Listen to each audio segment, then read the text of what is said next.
Well, what's the crack, Celt? It's November the 30th. The scary time begins tomorrow and has been scary at Parkhead lately. But last night there was a bit of green shoots when we beat Falkirk 4-0. Yes, people are saying it's just Falkirk, but the way we beat them, the way the players played, the way the management definitely recharged some of our players that haven't been performing. And the fans were good, so it's a great thing to see.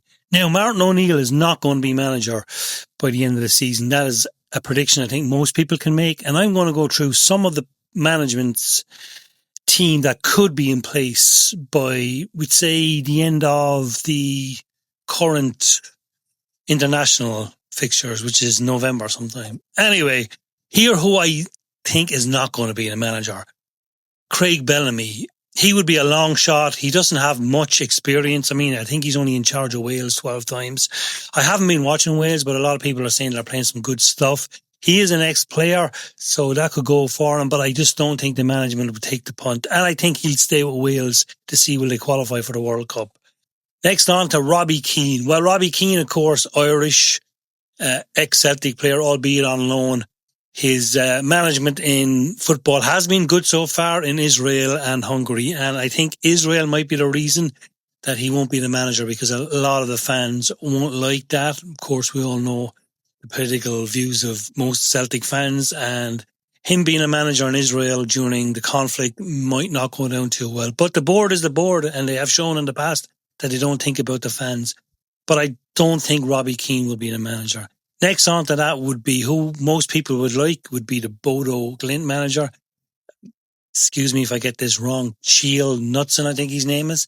He has, been a revelation in Norwegian football. But I think personally he is holding out for, I won't say a bigger job, but I'd say in a bigger league.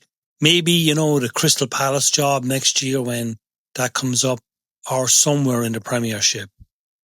Now, on to the long shot, and it could be Wilfred Nancy. He, of course, is over here in the MLS, and he's managed a Canadian team, Montreal.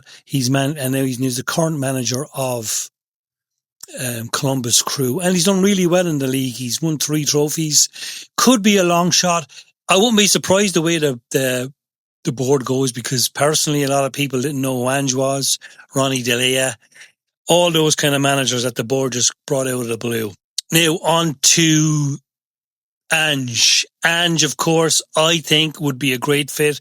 But should we go back again? Look what happened with Brendan. Ange maybe might be taking a break from football, because what happened to him in Forest is just a travesty. And in my personal opinion, they didn't give him enough time. That's football for you. Maybe, though, Ange doesn't like to go back, and he will try and hang on for another job, maybe in England or maybe on the continent. Can't see him being a manager, but never say never. Now, on to everybody's want, but is he the favourite? Because the board have to pay $5 million, I believe, in compensation, and that is, of course, the Kieran McKenna. And yes, people will say he's young, he's inexperienced, but is he really? I think he's in charge of Ipswich 4 years. He got him back-to-back promotions, and believe me, I watch a lot of League One football, and of course the standard is not that high compared to Premier football, but the standard in Scotland is not that high either. But it is a hard league. It's 46 games a season. They play nearly twice a week. It's a tough league, and for him getting Ipswich out of that league and then straight away back into the Premiership, what an achievement. He is only 39. He has had experience in management, and there's a lot to be said about him. So he, I think, would be my personal favourite to get it. I would like to see him there, but the thing is, will the board pay the $5 million? And he might have to come for less money, because I believe he's on $100,000 a week at Ipswich. Anyway, they are my choices and non-choices. Tell me what you think in the comments. Give me a like and subscribe. I would like that. Big game coming up Sunday, of course, against Rangers. Be looking forward to that. But so far, Martin has steadied the ship, and that's what we need at this moment. Take care, Celts. Be good.